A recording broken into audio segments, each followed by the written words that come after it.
कर्जत तालुक्यातील खांडस येथे स्वातंत्र्य लढ्यातील थोर क्रांतिकारक हुतात्मा भाई लक्ष्मण विठ्ठल कोतवाल आणि हुतात्मा हिराजी गोमाजी पाटील यांच्या स्मृतिप्रित्यर्थ आज 1 जानेवारी 2026 रोजी खांडस आणि परिसर हुतात्मा प्रतिष्ठानच्या वतीने कार्यक्रमाचे आयोजन केले होते। हुतात्म्यांना अभिवादन करण्यासाठी निघणाऱ्या स्मशान फेरीची सुरुवात खांडस गावातील छत्रपती शिवाजी महाराज यांच्या स्मारकास पुष्पमाला अर्पण करून कार्यक्रमाची सुरुवात करण्यात आली।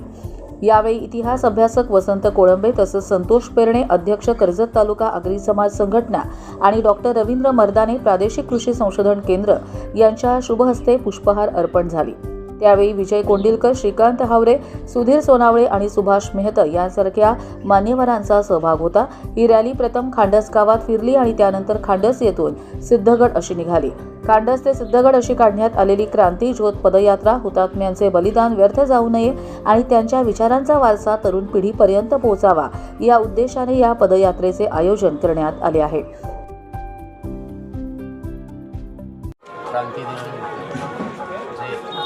जमलेले प्रमुख पाहुणे तरुण वर्ग आणि हा जो आम्ही सर्वांनी जो कार्यक्रम खांडस येथून सिद्धगडकडे मशालीचा जो कार्यक्रम सलाबादप्रमाणे चालू ठेवलेला आहे तो याच्याही पुढे चालू राहील आणि याच्यापेक्षा पुढे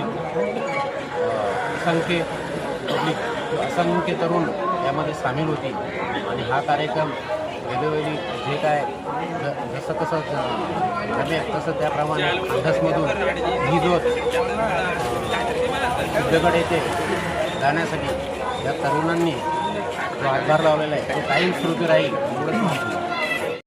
2 जानेवारी 1943ला कर्जत तालुक्यातील ज्या 2 वीर हुतात्म्या आलं त्यांना एक आदरांजली वाहण्यासाठी खांडस गावातून एक ऐतिहासिक वारसा जपण्यासाठी एक क्रांतिज्योत या ठिकाणाहून खांडसहून सिद्धगडकडे प्रस्थान होत असते आणि हे सर्व जे नियोजन असते ते सर्व तरुण वर्ग करत असतो आणि या तरुण वर्गामुळेच या ठिकाणी ही क्रांतिज्योत जी आहे जो क्रांतीचा वारसा जो आहे तो वारसा जपण्याचं कार्य या नवयुवक वर्ग या ठिकाणी करत आहे।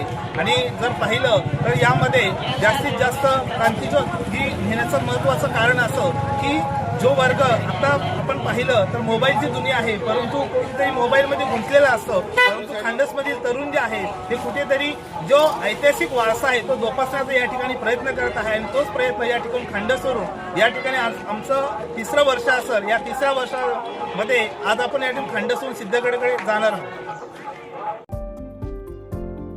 कर्जत लाईव्हसाठी रामदास माळी, कशेड।